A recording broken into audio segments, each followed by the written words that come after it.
Hi friends, கொஞ்ச நாளாக நான் வீடியோ போடல. எனக்கு கொஞ்சம் டைம் கிடைக்கல. நான் கார்டனிங்கை பற்றி தான் வீடியோ போட்டுட்டு இருந்தேன்.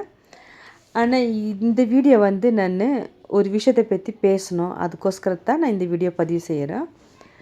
நான் யாரும் தப்பாக பேசலை, யாரையும் குறை சொல்லலை, குத்தவும் கண்டுபிடிக்கல. ஏன் சொந்த அனுபவத்தை நான் பேசணும், அதுக்காக நான் இந்த வீடியோ போட்டுன்னுக்கிறேன். டைலரிங் மிஷின் வீட்டில் இருந்தால் பிரச்சனை வரும், கணவர் மனைவிக்குள்ள பிரச்சனை வரும், கஷ்டங்கள் வரும். அப்படி நிறைய விஷயத்தை பற்றி பேசுகிறது ஒரு வீடியோ நான் பார்த்தோம். ஆனால் ஒன்று மட்டும் எனக்கு தெரியும், ஏன் அனுபவத்தை வச்சு பிரச்சனைன்னு வந்ததுக்கப்புறம் தான் நான் டைலரிங்கை கற்றுக்கினேன். எனக்கும் எங்கள் வீட்டுக்காருக்கும் பிரச்சனை ஆனதுக்கப்புறம் தான் நான் டைலரிங் கற்றுக்கினேன். எங்கள் அப்பா எனக்கு ஒரு செகண்ட் ஹேண்ட் மிஷினும் வாங்கி கொடுத்தாரு.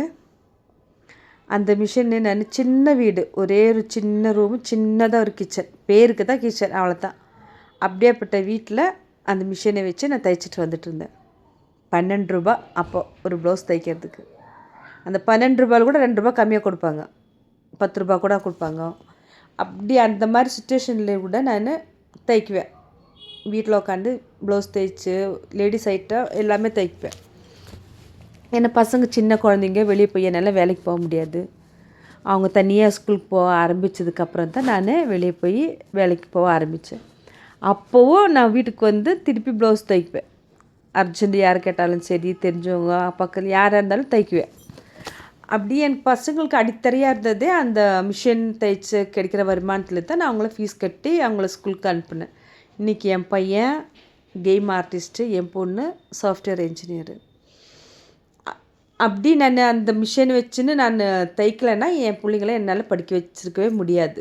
ஏன்னா வேறு வருமானம் எனக்கு இல்லை, வேறு படிப்பு எந்த இதுவும் இல்லை எனக்கு.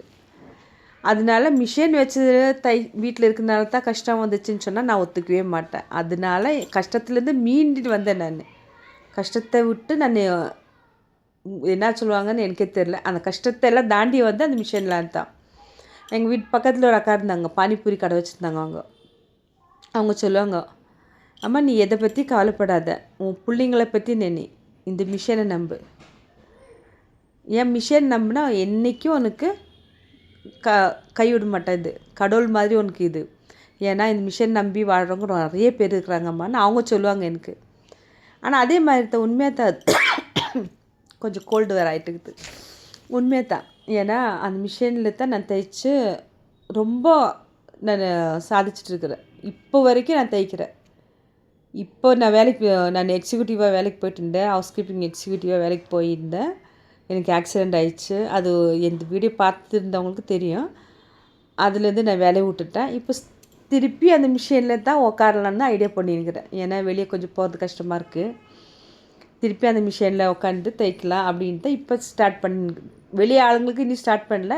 எந்த ப்ளவுஸ் எல்லாம் ஆல்ரெடி நானே தான் தைக்குவேன், எப்போவுமே தைக்கலான்னு திருப்பி முயற்சி பண்ணின்னுக்கிறேன். ஏன்னா மிஷின் வச்சு யாரும் கெட்டு போனவங்க இல்லைன்னு நான் நினைக்கிறேன்.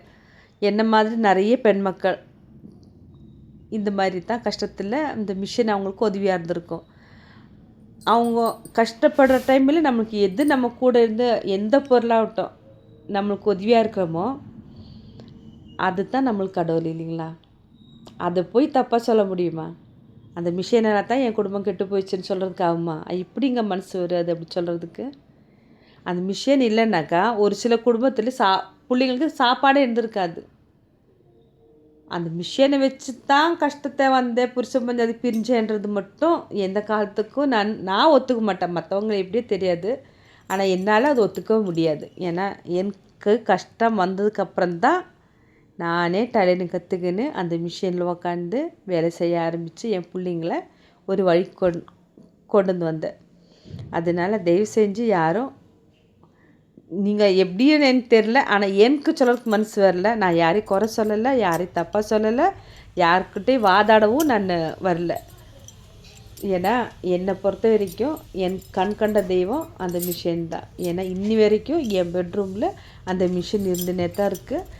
நான் இருக்கிற வரைக்கும் இருக்கும். என் பசங்க சொல்கிறாங்க, எதுக்குமா இந்த மிஷின் வச்சுருக்கிற, எடுத்து மேலே வை, அங்கே வை, இங்கே வையினெல்லாம்.